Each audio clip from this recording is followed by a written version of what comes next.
ಎಲ್ರಿಗೂ ನಮಸ್ಕಾರ ಮತ್ತು ವೆಲ್ಕಮ್ ಟು ಸಿನಿಮಾ ಕದರ್. ತಮಿಳು ಚಿತ್ರರಂಗದಲ್ಲಿ ತಲೈವ ಎಂದೇ ಖ್ಯಾತಿ ಪಡೆದಿರುವ ರಜನಿಕಾಂತ್ ಸದ್ಯಕ್ಕೆ ಬಹು ಬೇಡಿಕೆಯ ನಟ. ವಯಸ್ಸು 73 ಆದ್ರೂ ಇಂದಿಗೂ ಚಿರ ಯುವಕರಂತೆ ಸಿನಿಮಾದಲ್ಲಿ ನಟಿಸ್ತಾರೆ. ಇದುವರೆಗೂ ಸರಿಸುಮಾರು 170 ಸಿನಿಮಾಗಳನ್ನ ಮಾಡಿದ್ದಾರೆ. ಕಲೆಕ್ಷನ್ ವಿಚಾರವಾಗಿಯೂ ಕೂಡ ಇಡೀ ಭಾರತೀಯ ಚಿತ್ರರಂಗದಲ್ಲಿ ಅವರನ್ನ ಇವತ್ತಿಗೂ ಕೂಡ ಟಾಪ್ ಸ್ಟಾರ್ ಅಂತಾನೆ ಪರಿಗಣಿಸಲಾಗುತ್ತದೆ. ಹಾಗಾದ್ರೆ ಬನ್ನಿ, ಇವತ್ತಿನ ವಿಡಿಯೋದಲ್ಲಿ ರಜನಿಕಾಂತ್ ರವರ ಟಾಪ್ 10 ಹೈಯೆಸ್ಟ್ ಕಲೆಕ್ಷನ್ ಮಾಡಿರುವಂಥ ಸಿನಿಮಾಗಳು ಯಾವುವು ಅನ್ನೋದನ್ನು ನೋಡ್ಕೊಂಬರೋಣ. 10ನೇ ಸ್ಥಾನದಲ್ಲಿ 2018ರಲ್ಲಿ ಬಿಡುಗಡೆಯಾಗಿರುವಂತಹ ಕಾಲ ಸಿನಿಮಾ ಕಾಣಿಸಿಕೊಳ್ಳುತ್ತದೆ.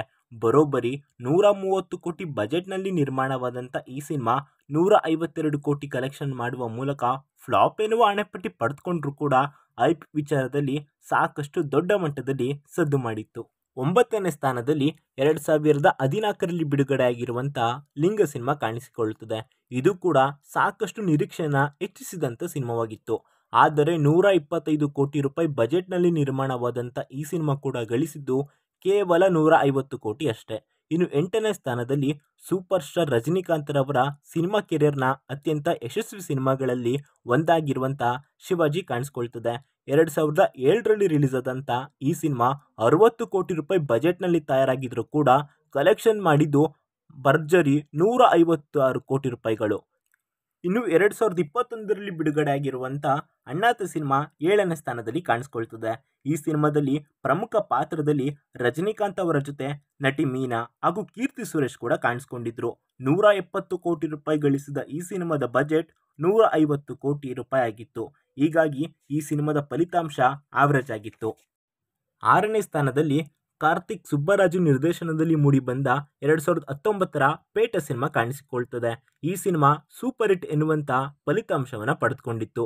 135 ಕೋಟಿ ರೂಪಾಯಿಗಳ ಬಿಗ್ ಬಜೆಟ್ನಲ್ಲಿ ಮೂಡಿಬಂದಂಥ ಈ ಸಿನಿಮಾ ವರ್ಲ್ಡ್ ವೈಡ್ ಬಾಕ್ಸ್ ಆಫೀಸ್ನಲ್ಲಿ ಭರ್ಜರಿ 225 ಕೋಟಿ ರೂಪಾಯಿಗಳನ್ನ ಗಳಿಸುವ ಮೂಲಕ 6ನೇ ಸ್ಥಾನದಲ್ಲಿದೆ.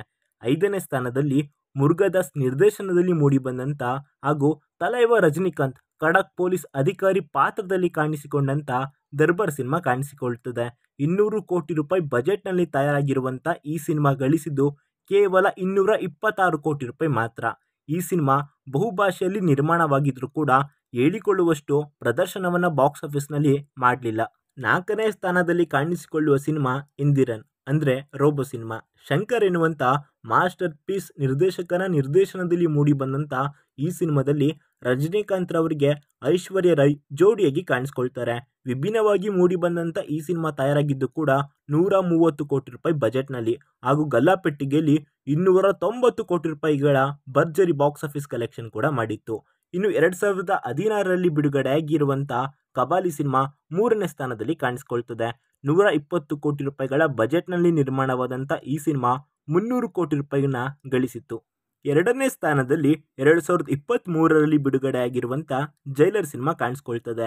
ನೆಲ್ಸನ್ ನಿರ್ದೇಶನದಲ್ಲಿ ಮೂಡಿಬಂದಂಥ ಈ ಸಿನಿಮಾ ಯಾವುದೇ ದೊಡ್ಡ ಮಟ್ಟದ ನಿರೀಕ್ಷೆ ಇಲ್ಲದೆ ಬಾಕ್ಸ್ ಆಫೀಸ್ನಲ್ಲಿ 605 ಕೋಟಿ ರೂಪಾಯಿಗಳ ಕಲೆಕ್ಷನ್ ಮಾಡುವ ಮೂಲಕ 2023ರಲ್ಲಿ ತಮಿಳಿನಲ್ಲಿ ಅತಿ ಹೆಚ್ಚು ಕಲೆಕ್ಷನ್ ಮಾಡಿರುವಂಥ ಸಿನಿಮಾಗಳ ಪೈಕಿಯಲ್ಲಿ ಸೇರಿಕೊಳ್ಳುತ್ತದೆ. ಇನ್ನು ಮೊದಲನೇ ಸ್ಥಾನದಲ್ಲಿ 2.0 ಸಿನಿಮಾ ಕಾಣಿಸ್ಕೊಳ್ತದೆ.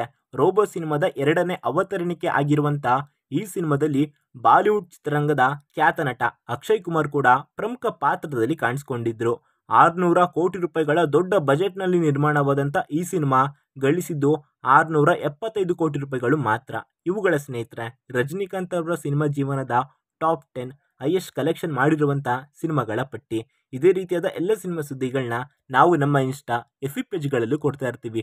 ನೀವು ಅಲ್ಲೂ ಕೂಡ ನಮ್ಮನ್ನು ಲೈಕು ಶೇರ್ ಫಾಲೋ ಮಾಡೋ ಮೂಲಕ ಪ್ರೋತ್ಸಾಹಿಸಬಹುದು. ಮತ್ತೊಮ್ಮೆ ಸಿಗೋಣ. Signing off Shashi.